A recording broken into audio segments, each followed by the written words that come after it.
ఒక మతం ప్రకారం ఒక పురుషుడు సాక్ష్యము ఈజ్ ఈక్వల్ టు ఇద్దరి మహిళల సాక్ష్యం అని రాస్తుంది. భారత రాజ్యాంగంలో ఏమి రాస్తుంది? All are equal or not? Equal or not? పురుషుడైనా స్త్రీ అయినా, ఏ మతం వారైనా, ఏ కులం వారైనా, ఏ ప్రాంతం వారైనా, ఏ భాష మాట్లాడేవారైనా భారత రాజ్యాంగం ప్రకారం ఈక్వల్ వాల్యూ ఉంది అని మనం రాసుకొని ఇప్పటికి 75 ఏళ్ళు అయింది. రాజ్యాంగ ప్రకారం అందరూ ఈక్వల్. ఒక మతం ప్రకారం మాత్రం ఒక పురుషుడు సాక్ష్యం ఈజ్ ఈక్వల్ టు ఇద్దరు స్త్రీల సాక్ష్యం. Is it acceptable today or not? Today it is not acceptable. మతం ఏంటి ఉండొచ్చు మీరు, కానీ అది యాక్సెప్టబుల్ కాదు. ఇంకో మతం ప్రకారం స్త్రీల వలనే ఈ భూమి మీద పాపాలన్నీ జరుగుతాయని రాసింది. మరి మగవాళ్ళు మీరు ఒప్పుకుంటారా దాన్ని? ఆడపిల్లలను వదిలేదు. Do you accept it? స్త్రీల వల్లనే అన్ని పాపాలు జరుగుతాయి ఒప్పుకుంటారా? మీ ఇంట్లో స్త్రీలు ఉన్నారు, మీ అమ్మ స్త్రీ, మీ చెల్లి స్త్రీ, మీ అక్క స్త్రీ, ఏ పొద్దున్న నీ భార్య కూడా స్త్రీని. వాళ్ళ వల్లనే లోకమంతా నాశనం అవుతుందని ఒప్పుకుంటారా? వీళ్ళని అడగను, మిమ్మల్ని అడుగుతున్నా, మగపిల్లలను అడుగుతున్నా. సార్ నో ఒప్పుకుంటారా? ఒప్పుకోరా? ఒప్పుకోం. మరొక మతం ప్రకారం గుళ్ళల్లోకి స్త్రీలు రాకూడదు. మెన్సెస్ అయిన స్త్రీలు అసలు రాకూడదు. మెన్సెస్ అంటే అసహ్యం. అందుకనే గ్రామాల్లో వాళ్ళని ఇంట్లోకి రానిరు. ఆ టైంలో బయట సెపరేట్ మంచం వేసుకొని ఉండాలి. వేరే రూమ్ ఉంటుంది కొన్ని ఇళ్లలో. ఏ వస్తువుని తాకనీరు. What is menses? సైన్స్ ఏంటి? మానవ జాతి నిలబడడానికి ఉపయోగపడే ఒకే ఒక శారీరక ధర్మం పేరు menses. Do you know it? Do you know it or not? Menses అంటే అర్థం ఏంటంటే స్త్రీ యొక్క అండాశయం నుంచి ఒక కణం విడుదలై 28 రోజులకు ఒకసారి విడుదలై గర్భసంచిలోకి వచ్చినాక స్పెర్మ్ కానీ వచ్చి ఆ కణాన్ని పట్టుకోగలిగితే అక్కడి నుంచి జైగోట్ స్టార్ట్ అయ్యి ఇంకో హ్యూమన్ బీయింగ్ తయారవుతుంది. ఆ టైంలో స్పెర్ము ఓము కలవకపోతే all the preparation done in the uterus will get shut off పోతుంది. దాని పేరు మెన్సస్. అది ఒక శారీరక ధర్మం, అదొక ప్రకృతి నియమం. ఈ ధర్మం వలననే మానవ జాతి బతికున్నది. మానవ జాతి మొత్తాన్ని నిలబెట్టినటువంటి ఒక శారీరక ధర్మం అసహ్యం అనే మాట వాడవచ్చా? అలా మెన్సెస్ అయినటువంటి వాళ్ళు అసహ్యమైన వాళ్ళు అనొచ్చా? వాళ్ళ ఇంటికి దూరంగా పెట్టవచ్చా? ఆధునిక విజ్ఞానం కలిగిన మనం దీన్ని అంగీకరించవచ్చా? అంగీకరించకూడదు. భగవంతుడు సర్వాంతర్యామి, అన్ని చోట్ల ఉన్నాడు, విశ్వమంతా ఉన్నాడు అని అన్ని మతాలు చెప్తున్నాయి.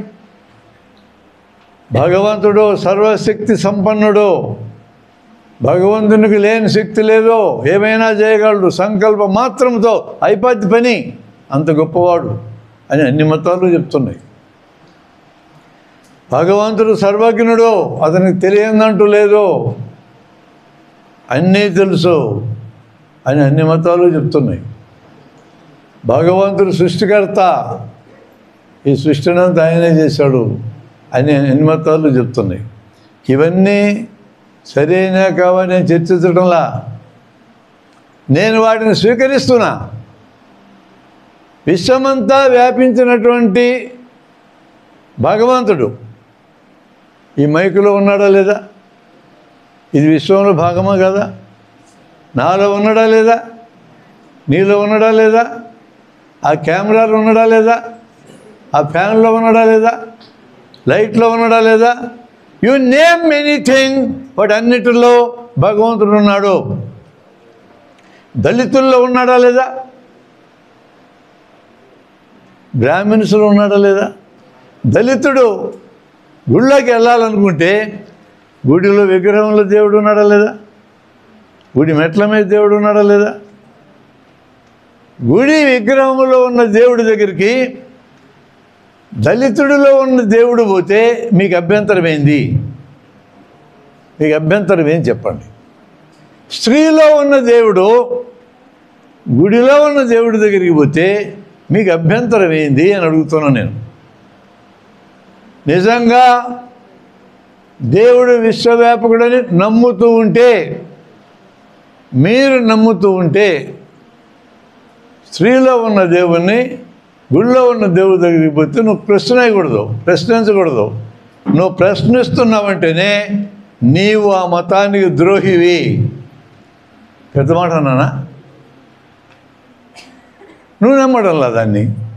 స్త్రీలో ఉన్న దేవుడు వేరు, గుళ్ళో దేవుడు వేరు అనుకుంటున్నావు నువ్వు. రెండు ఒకటే అని చెప్పింది మతం. స్త్రీలు రాకూడదనంటే, దళితులు రాకూడదు లోపలికనంటే నీవు ఆ మతాన్ని విశ్వసించటం లేదు, నీవు దైవద్రోహివే. దేవుడు విశ్వవ్యాపకుడు నువ్వే చెప్పినావు. ఇప్పుడు నువ్వు దేవుడి దగ్గరికి పోవద్దంటున్నావు. ఒకసారి ఆదిశంకరాచార్యుడు అంటే అద్వైత మతాన్ని స్థాపించిన ఆయన, హిందూ మతంలో ఒక శాఖది. ఆయన దారిని పోతూ ఉంటే ఓ చండాలుడు అంటే ఎస్సీ ఎదురైనాడు. తప్పుగా అన్నాడు. అప్పుడు ఆ చండాలుడు ఏమన్నాడు తెలుసా? నన్ను తప్పుకోమంటున్నావా, నా లోపలుండి దేవుణ్ణి తప్పుకోమంటున్నావా అన్నాడు. బాగానే చెప్పాడా లేదా? ఆదిశంకరుడు ఎక్కువేళ్ళు బతకల, ఆయనకి జ్ఞానోదయం అయింది.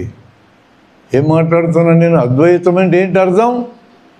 రెండు లేవు, విశ్వమంతా ఒకటే ఉందని అర్థం. నా ద్వైతం అంటే రెండు, నా అంటే లేదని అర్థం. నా ప్లస్ ద్వైతము ఈజ్ ఈక్వల్ టు అద్వైతం. అద్వైత మతాన్ని స్థాపించిన శంకరుడు విశ్వమంతా ఒకటే, తేడాలు లేవని ప్రకటించినాడు. ఆయనకు చండాలుడు ఎదురైతే తప్పు అన్నాడు ఆయనే.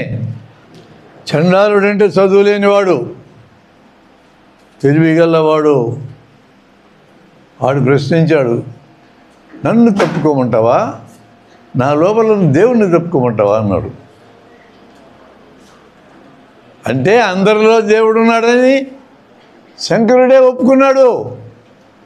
నీలో ఒక దేవుడు ఉన్నాడు, నాలో ఒక దేవుడు ఉన్నాడు, ఇద్దరు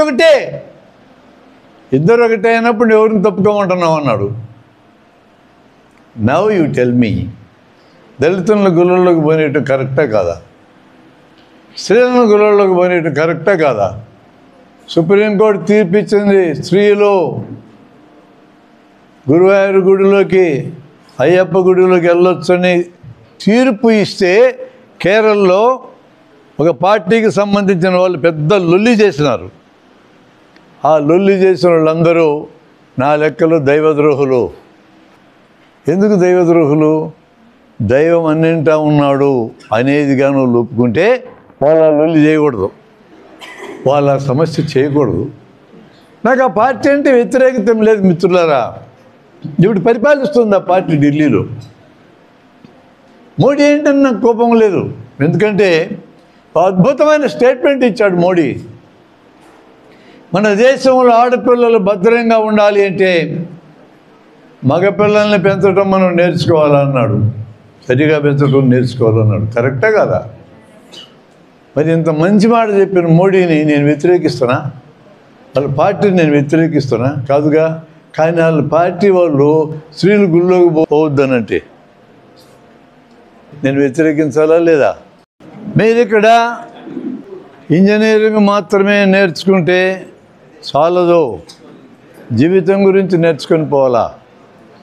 ఈ కాలేజీలో ఉన్న 3-4 ఏళ్ళు మీరు జీవితాన్ని నేర్చుకొని వెళ్ళాలి. ఇంజనీరింగ్ ఎటు నేర్చుకుంటారు. అన్ఫార్చునేట్లీ ఇంటర్నేషనల్గా మీరు ఛాలెంజ్ చేయాలి, నిలబడాలంటే అంతర్జాతీయ స్టాండర్డ్కి సరిపెట్టట్టు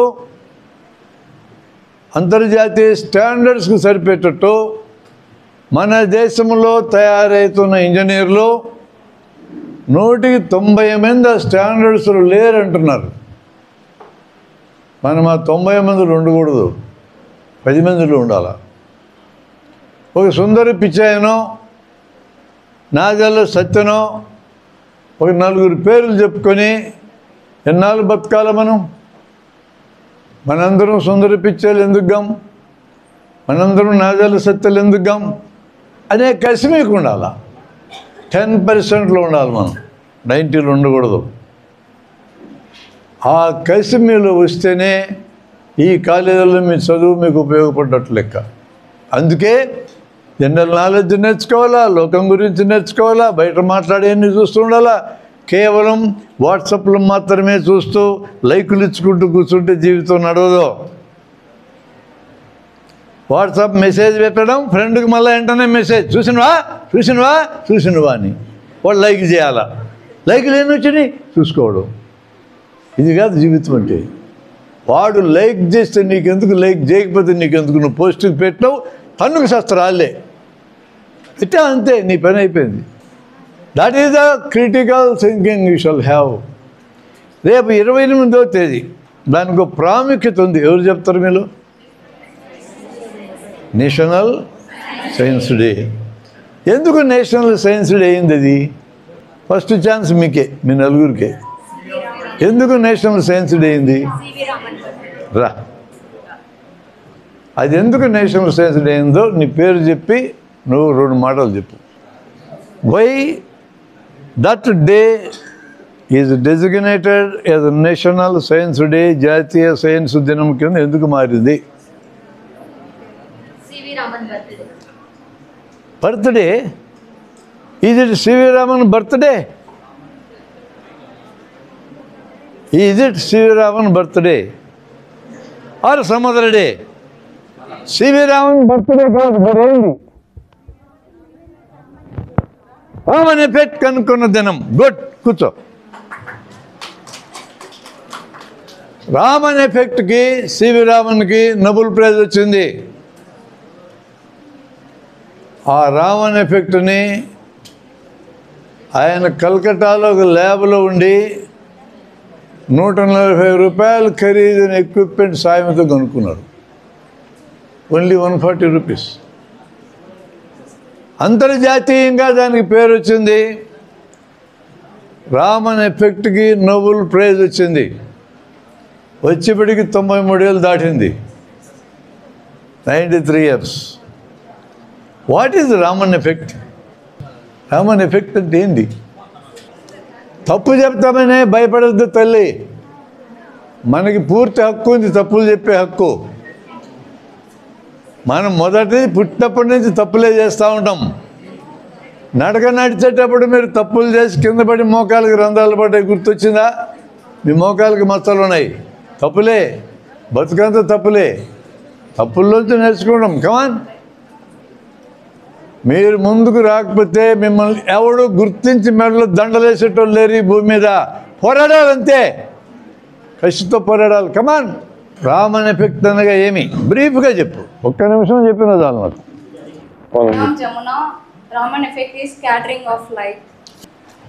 సైన్స్ పెరుగుతున్నా మనుషులు ఎందుకు మారడం లేదు? చాలా నాన్ స్పెసిఫిక్ క్వశ్చన్ అది. అందుకని క్వశ్చన్ స్పెసిఫిక్ ఉండాలి. నేను స్పెసిఫిక్గా మారుస్తాను నీ క్వశ్చన్ని. అన్ని రంగాల్లో సైన్స్ పెరుగుతూ ఉంది. అన్ని రంగాల్లో మనుషులు మారడం లేదంటే ఆమె దృష్టిలో ఉండేది ఎందుకు ఇన్ని మూఢనమ్మకాలు జనానికి ఉన్నాయని నేను అనుకుంటున్నా. కరెక్టేనా నువ్వు చెప్పేది? మనుషులకి ఇన్ని మూఢనమ్మకాలు ఎందుకు ఉన్నాయి? ఇంకా స్త్రీలను తక్కువ ఎందుకు చూస్తారు? ఇంకా దోపిడీ ఎందుకు జరుగుతూ ఉంది? ఇంకా దళితులను తక్కువ ఎందుకు చూస్తున్నారు? సమాజం ఇంత వెనకబడి ఎందుకు ఉంది అనేది నీ మనసులో ఉండేదైతే ఇది కల్చర్లో భాగం. సైన్స్ అనేది డిఫరెంట్, కల్చర్ డిఫరెంట్. కల్చర్ చాలా పెద్దది, సంస్కృతి, అందులో చిన్న భాగం సైన్స్. సైన్స్కు ఉండే ప్రామాణికత ఏమంటే నిరూపించబడ్డ దాన్నే స్వీకరిస్తుంది, దేన్ని స్వీకరించదు. ప్రూవ్ అయిన దాన్నే స్వీకరిస్తుంది. ప్రయోగం ఉంటేనే స్వీకరిస్తుంది, లేకపోతే లేదు. కల్చర్ అట్లా కాదు. మన తల్లిదండ్రులు, మన తాతలు, పూర్వీకులు మనకు అందించినవి చాలా ఉంటాయి. వాటిల్లో కరెక్ట్ ఉంటాయి, తప్పు ఉంటాయి, రకరకాలు ఉంటాయి. బట్ అన్నిటినీ మనం స్వీకరిస్తాం. మనకు పనికొచ్చే మనం తీసుకుంటాం, పనికిరాని పక్కన పడేస్తాం. ఈ కట్ట మన పిల్లలకి ఇస్తాం. వాళ్ళు తీసుకున్నాక వాళ్ళకి పనికొచ్చే ఉంచుకొని పనికిరాని బారేసి మళ్ళీ కొత్తవి తయారు చేస్తారు. ఇది కల్చర్ ఇట్లా ఫ్లో అవుతూ ఉంటుంది. అందుకే శ్రీహరికోటలో ర్యాకెట్ని వదలాలి అనుకునే సైంటిస్టు రాకెట్ తయారు చేసేటప్పుడు every principle in science he has to follow కాకపోతే రాకెట్ ఎగరదు. 300-400 ఉంటాయి అందులో సైంటిఫిక్ పాయింట్స్. అన్నీ పాటిస్తేనే అది చెప్పిన చోట చెప్పిన టైంకి దిగుతుంది. ఆయన మోడల్ పట్టుకొచ్చి సూళ్ళూరుపేటలో చెంగాలమ్మ గుడి దగ్గర పెట్టి పూజ చేస్తాడు. ఆ మోడల్ని తీసుకెళ్ళి తిరుపతి వెంకటేశ్వర స్వామి దగ్గర పెట్టి పూజ చేస్తాడు. వెంకటేశ్వర స్వామికి చెంగాలమ్మకి రాకెట్తో ఏమి సంబంధం చెప్పండి? ఏమి సంబంధం? చెంగాలమ్మకి ఏమి సంబంధం? వెంకటేశ్వర స్వామికి ఏమి సంబంధం? వాళ్ళ కథ వేరు. ఈయన అక్కడికి ఎందుకు పోయినాడు? అది మారలేదంటే అర్థం.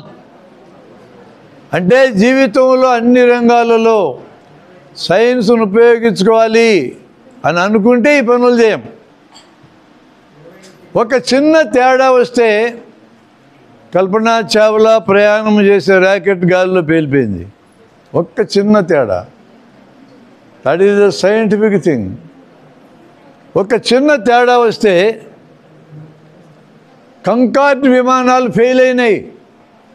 సూపర్సానిక్ విమానాలు ఫ్రాన్సు, ఇంగ్లాండు కలిసి జాయింట్గా తయారు చేసిన విమానాలు. పక్షిలాగా ఉంటాయి ఆకారం. 2 ఇంజన్లో మంటలు వేసి విమానం మొత్తం కాలిపోయి దాంట్లో 300 మంది చచ్చిపోయారు. ఇమ్మీడియట్గా విమానాలు రద్దు చేసినారు. ఇప్పటికి 20,000 దాటింది రద్దు చేసి. సూపర్సోనిక్ విమానాలు ఇంక రాళ్ళ తర్వాత మామూలు విమానాలు ఉన్నాయి. ఒక చిన్న తేడా వస్తే లేచిపోయింది. That is science. మనిషి సైన్సుని బతకడానికి నేర్చుకుంటున్నాడు, జీవితం కోసం నేర్చుకోవటంలా. అది కారణం. ఒకే సైజ్ అండ్ షేప్ ఉండే ఇనుము, ఒకే సైజ్ అండ్ షేప్ ఉండే రాయి, ఒకే సైజ్ అండ్ షేప్ ఉండే కొయ్య ముక్క ఒకేసారి బిల్డింగ్ మీద నుంచి వదిలేస్తే ఏది ముందు నేలను తాకుతుంది? ఫస్ట్ రాయి. ఈయన ఆన్సర్ రాయి. నువ్వేం చెప్తావు? చెక్క. చెక్క చెక్క చెక్క అనేవాళ్ళు ఎవరెవరు ఈ హాల్లో? ముందు చెక్క నేల మీద పడుతుంది అనేవాళ్ళు, ముందు రాయి పడుతుంది అనేవాళ్ళు ఎవరు? ఇనుప ముద్ద ముందు పడుతుంది అనేవాళ్ళు ఎవరు? 3 వస్తువులు ఒకే సైజ్ అండ్ షేప్. ఇనుము అన్నిటికంటే బరువు ఎక్కువ, రాయి దానికంటే తక్కువ బరువు, కొయ్య దానికంటే తక్కువ బరువు. వాటి బరువులు తేడా. అది ఎందుకంటే స్పెసిఫిక్ గ్రావిటీ తేడా ఉంది కాబట్టి. వాటిల్లో ఉండే పరమాణు సంఖ్యను బట్టి బరువు ఉంటుంది. 3ంటిని తీసుకొని ఈయన తోడి 3 పంపించిన అన్నీ ఒకేసారి వదిలేయమన్నా కింద కాపలా కాస్తున్నారు 100 మంది. ఏది ముందు నేల మీద దొరుకుతుంది చూడడానికి. కొంతమంది రాయి అన్నారు, కొంతమంది కొయ్య అన్నారు, కొంతమంది ఇనుము అన్నారు, కొంతమంది ఏమనలే. అన్నీ ఒకేసారి పడతాయన్నాడు సారు. విన్నారా మీరు? ప్రతి అపజయము విజయం కంటే గొప్పగా నేర్పిస్తుంది. అపజయానికి అంత శక్తి ఉంది. విజయం మర్చిపోతాం, అపజయం గుర్తుంటుంది. వెంటబడి నేర్పిస్తుంది అది. అందుకనే తప్పులు చేయడానికి భయపడగాకండి, తప్పు చెప్పడానికి భయపడగాకండి. క్లాస్ రూమ్లో నా సూచన ఏంటంటే పిల్లల్ని నిరంతరం ప్రశ్నలు వేస్తూ ఉండాలి. ఈ ప్రయోగం ఇప్పటికి చేసి 450 ఏళ్ళు అయింది. ఇటలీలో పిసా అనే నగరంలో ది లీనింగ్ టవర్ ఆఫ్ పిసా అనే వంగినటువంటి భవనం ఉంటుంది. 10 అంతస్తుల భవనం. చూసారా బొమ్మ ఎక్కడన్నా? లీనింగ్ టవర్ ఆఫ్ పిసా ఎక్కి గలీలియో అనే ఒక శాస్త్రజ్ఞుడు ఇలాంటి 3 వస్తువులు ఒకే సైజును షేప్ ఉండేవి తీసుకొని వేస్తే అన్నీ ఒకేసారి పట్టడం గమనించాడు. అప్పటికి 2000 ఏళ్ళు 2000 ఇయర్స్ టోటల్ వరల్డ్ ఏమనుకుంటుందంటే ఎక్కువ బరువు ఉండేది ముందు పడుతుంది అనుకుంటా ఉంది. అది చెప్పింది అరిస్టోటిల్. ఎక్కువ బరువు ఉంటే ముందు పడుతుంది అన్నాడు. ఇను ముందు పడుతుంది, రాయి తర్వాత పడుతుంది, కొయ్య తర్వాత పడుతుంది. ఆయన చెప్పిన దాన్ని 2000 ఇయర్స్ ప్రపంచమంతా ప్రశ్నించకుండా స్వీకరించింది. దాన్ని పటాపంచలు చేశాడు గెలీలియో ప్రయోగం చేసి. ఎంత అద్భుతమైన ఫీలింగ్ అది. History of science. మీరు ఇలా ఒక వేదిక తయారు చేయడానికి మీకు స్ఫూర్తినిచ్చిన ఇన్స్పిరేషన్ లేకుంటే ఏదైనా ఇన్సిడెంట్ వల్ల మీరు ఇలా చేయాలి? అది మీకేమి రోగం వచ్చి పనులన్నీ చేస్తున్నారని అడిగినావు కదా.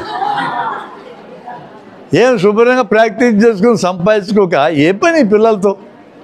నిజమే కదా నువ్వు చెప్పేది, కరెక్టే. నువ్వు డబ్బు సంపాదించకపోవు, అధికారం ఉండకపోని, పిల్లల్ని కనకపో, పెళ్ళి చేసుకుంటావా మాంతవా, భర్తతో కలిసి ఉంటావా భార్యతో కలిసి ఉంటావా, దెబ్బలాడుకుని వెళ్ళిపోతారా, నాకు అనవసరం. రకాల జనం ఉన్నారు ఈ భూమి మీద. I must be happy at the end of the day. నేను మీతో ఉంటే హ్యాపీగా ఉంటా, అందుకు నేను పని చేస్తాను. రేపొద్దు నువ్వైనంతే, నీకేం ఆన్సర్ అది.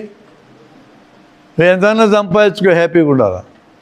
మేము ఈ వయసులో ఉన్నప్పుడు 10 దోశలు తినగలిగే వాళ్ళమే.